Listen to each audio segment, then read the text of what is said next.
When you sit down to go through Monday's game, what were the first kinds of things that you wanted to take a look at? I mean, just take it one drive at a time and see how the game went and the momentum and, what I was thinking in the moment. And then just looking at my fundamentals, how did I look with my footwork and where my eyes are at, all those kind of things. And then obviously going over the mistakes and, being critical of myself, but also asking myself, like, all right, like, where do we go from here? How do I get better? How do I change it? So that's really what I'm asking myself. After the game, you said you wanted to look at the film to see why you weren't driving your throws the way you normally would. Did you find what you were looking for? And if so, what was it? I mean, I think, the pick to Ricky was on the run. Like, how can I throw the ball better on the run or set my feet quick and drive the ball? And I left the ball up high, and he got it. The one to JJ, that one is just strictly just throw the ball. I was laying it to a spot where he can go get it, but he had the guy beat, and, I can't take an extra hitch and throw the ball like that. I gotta put it on him. He won right away. And then the one to Ricky was I took a extra hitch. I should have hitched and thrown it right away and anticipated better. And that one was just a matter of being late. So that's what I saw in the film. I feel like missing time has sort of affected your timing a little bit in these last couple of games. I mean, it's just, reps and playing football again and getting back into it. So, but there's also some good plays that I've made too. So, like, I can't just say because I threw 3 picks in one half, my timing and everything's off. It's give or take with all that. So for me, it's keep practicing, keep playing, and try to be real about it. Not try to have any more excuses. Will you experiment with a glove at all this week, just given what you might be facing in Cleveland on Sunday? No, will not. Did you ever win in Iowa State? I never did. No. Do you have any concern in these conditions that you kind of struggle at all to just really grip it and rip it in these conditions? I mean, possibly. I think that's any quarterback in the NFL. If it's some kind of rain or if the ball's wet, I mean, it does change.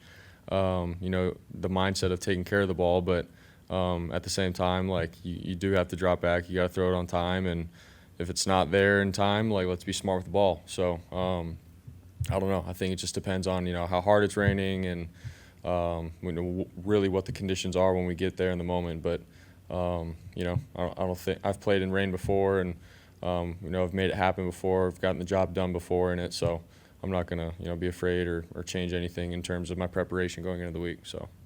Brock, Juice is the nominee for the Art Rooney Sportsmanship Award, and it made George and Christian laugh just a little because they said he's such a trash talker. Can you speak to that? Yeah.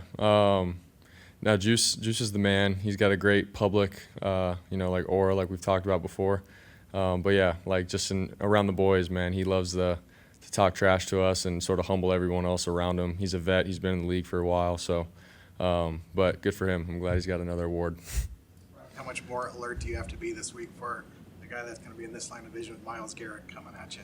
Yeah, obviously, I think the best in the league at what he does, and you have to have a game plan ready for him, and more than anything, understand you can't be holding on to the ball too long, So, and that's, I think any quarterback could say that about him. We all have his respect. So it's going to be a good challenge for all of us, and I'm excited for our game plan to go in and compete. But across the board, their defense in general is really good. So it's obviously 95, but the rest of the guys that they got too, they're a really good squad.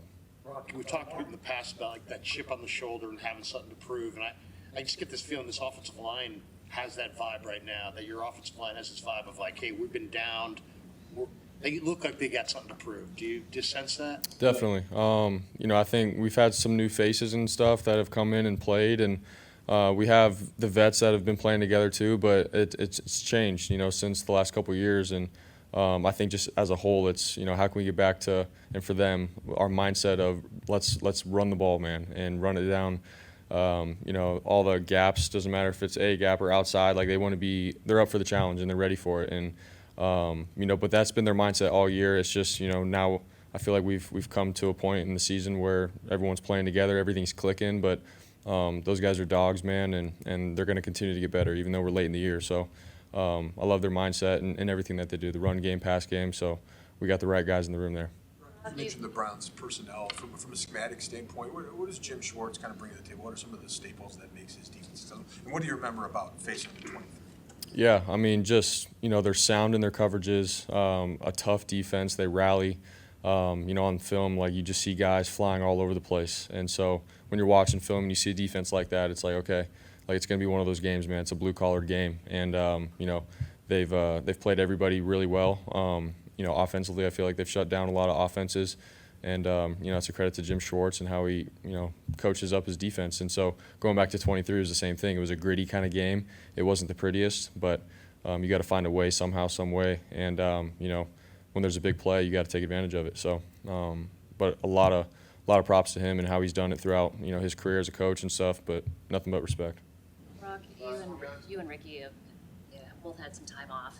Where are you guys at in rebuilding the chemistry that we saw during training camp? Yeah, I mean, I think we're still just chipping away at it, not trying to, hang our heads down or anything like that about, the last two games. And obviously I want to get Ricky the ball. He's explosive, he's dynamic. He's a great teammate, a brother of mine. Like, I want the best for him. So it's just about the opportunity that we get in the game. Like, we got to capitalize on it.